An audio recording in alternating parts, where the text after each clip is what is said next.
안녕하세요. 건강의 달인 건달입니다. 얼마 전 인터넷 뉴스에서 보게 되었는데요. 이전에도 간간히 뉴스에 오르던 기사입니다. 식중독은 여름이 아닌 겨울에도 걸린다는 사실 알고 계셨나요? 식중독은요, 기온이 올라가기 시작하는 봄철부터요, 여름에 많이 발생하는 것은 사실입니다만, 기온이 낮은 겨울철에도 식중독은 유행하기 때문에요, 각별한 주의가 필요합니다. 아무래도 겨울철에 굴을 비롯한 어패류들이 제철이라서 자주 먹게 되는데요. 특히 9월에서 12월이 제철인 굴은요, 겨울철에 많이 발생하는 노로바이러스 식중독의 매개가 되는 대표적인 수산물이죠. 무심코 먹었다가는요, 구토라든지 설사, 발열 등이 일어나는 식중독 사고가 자주 발생하게 됩니다. 이것은 낮은 온도에서도 잘 살아남는 노로바이러스 때문인데요. 요즘 A형 독감을 비롯해서요, 이 노로바이러스로 인한 식중독 사고가 많이 발생하고 있어서 오늘은 이 노로바이러스에 대한 이야기를 해드리도록 하겠습니다.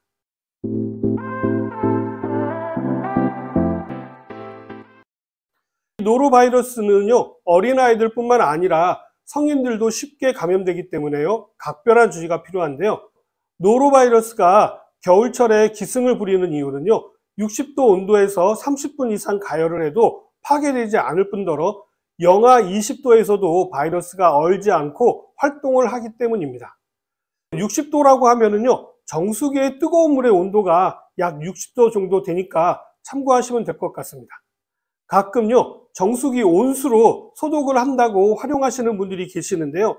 정수기의 뜨거운 물 정도로는요, 살균 효과는 그리 크지 않으니까 이것도 참고해 두시기 바랍니다.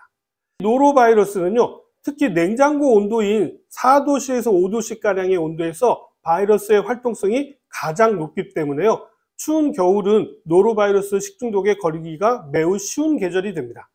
반면 24도 이상 기온이 올라가는 여름 같은 경우에는요, 오히려 노로바이러스의 활동이 낮아지게 되고요, 힘도 약해지게 되는데요. 이러한 이유 말고도 겨울철에는 아무래도 식중독 관리를 소홀히 한다는 문제점도 있기 때문인데요. 여름철에는 기온이 높아서 음식이 쉽게 상하기 때문에 식중독에 대한 관심과 예방을 철저히 하지만요, 겨울에는 기온이 낮고 음식이 잘 상하지 않아서 식중독에 대한 관심이 낮아지게 되는데요. 이러한 것들이 복합적으로 어우러지게 되면서요, 겨울철 노로바이러스 감염을 증가시키게 되는 것이죠. 노로바이러스는 수산물을 통해서만 걸리게 되는 걸까요? 그렇지 않습니다. 수산물 외에도요, 노로바이러스에 오염된 식품은 모두 전염성을 가지게 되는데요. 노로바이러스가 감염되는 경로는 크게 두 가지로 나누어 볼 수 있습니다. 가장 많은 원인으로는요, 오염된 식품의 섭취인데요. 특히 어패류 속에 노로바이러스가 살아있는 경우가 많아서요, 날것으로 섭취하게 될 때 감염될 확률이 높아지게 됩니다. 이뿐만 아니라 어패류나 외부 환경으로부터도 노로바이러스에 오염된 식기를 세척 소독하지 않고 사용할 경우에도요, 음식이 오염되는 경우가 발생하게 됩니다. 앞에서도 말씀드렸듯이 노로바이러스는요, 60도씨의 온도에서도 사멸되지 않기 때문에 그보다 더 높은 고온에서 식기류를 소독하시는 것이 중요합니다. 식기류 살균은요, 팔팔 끓는 물에서 2분에서 3분 이상 지나야 안심하실 수가 있습니다.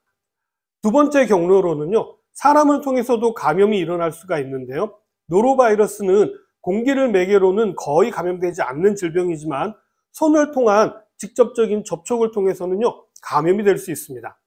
오염된 음식이나 감염자와의 접촉 혹은 감염자의 분변이나 구토물을 처리하는 과정에서 바이러스가 전이가 될 수 있기 때문에 각별한 주의가 필요합니다. 노로바이러스에 감염이 되면 어떤 증상이 나타나게 되는 걸까요? 노로바이러스에 감염이 되면은요, 장에 염증으로 나타나게 되는데요. 대개 감염 후에 12시간에서 48시간 잠복기를 거친 후에 구토라든지 설사, 복통, 오한, 발열 등의 증상이 나타나게 되는데요. 증상은 2, 3일 정도만 지나면 자연스럽게 호전이 되지만요, 설사로 인한 수분 배출이 많을 때요, 수분을 충분히 공급해주지 않는다면 탈수 증상까지 이어질 수가 있습니다. 노로바이러스 장염은요, 소장에 염증을 일으키지 않아서 피가 섞이거나 점액성의 설사가 나오지는 않습니다. 다행히 시간이 지나서 노로바이러스의 감염 증상이 사라진다라고 해도요, 이후에 과민성 대장 증후군이나 대장염 등의 장내 질환을 유발할 가능성이 있기 때문에 각별히 주의하시는 것이 좋습니다. 노로바이러스는 어떻게 예방할까요? 노로바이러스 예방에서 가장 중요한 것은요, 섭취하는 음식물이 바이러스로부터 오염되는 것을 예방하는 것이 가장 중요합니다. 특히 어패류 속에 노로바이러스가 살아있는 경우가 많기 때문에요, 날것으로 드시는 것은 피하시고요, 최소 85도 이상에서 1분 이상 가열해서 익혀 드시는 것이 좋습니다. 과일이나 채소는요, 되도록 흐르는 물에 3회 이상 세척 후에 드시는 것이 좋고요, 지하수나 수돗물도 끓여서 드시는 것이 좋습니다. 다음으로는요, 개인 위생에 대한 점검인데요. 이 부분은 식중독을 비롯하여서요, 모든 전염병에 똑같이 적용되는 내용인데요. 특히 수인성, 즉 물과 연관이 있는 전염병의 경우에는요, 일상생활에서 손 씻기를 자주 생활화하시는 것이 아주 중요하고요. 감염자의 분변이나 타액, 구토물들을 처리하실 때 각별히 주의하셔야 합니다. 마지막으로 청결한 조리 환경을 유지하셔야 하는 것도 잘 알고 계시죠?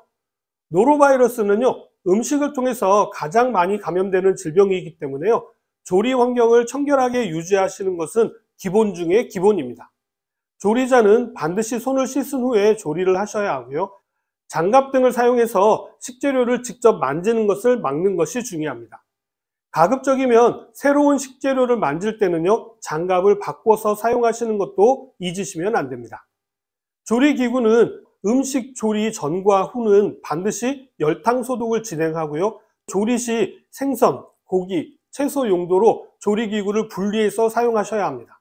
요리 후에 남은 음식물들은요, 바로바로 처리하셔서 남은 음식물이 바이러스에 오염되지 않도록 관리해 주시는 것이 좋습니다. 이미 노로바이러스에 감염이 되었다면 치료법은 어떻게 하면 될까요?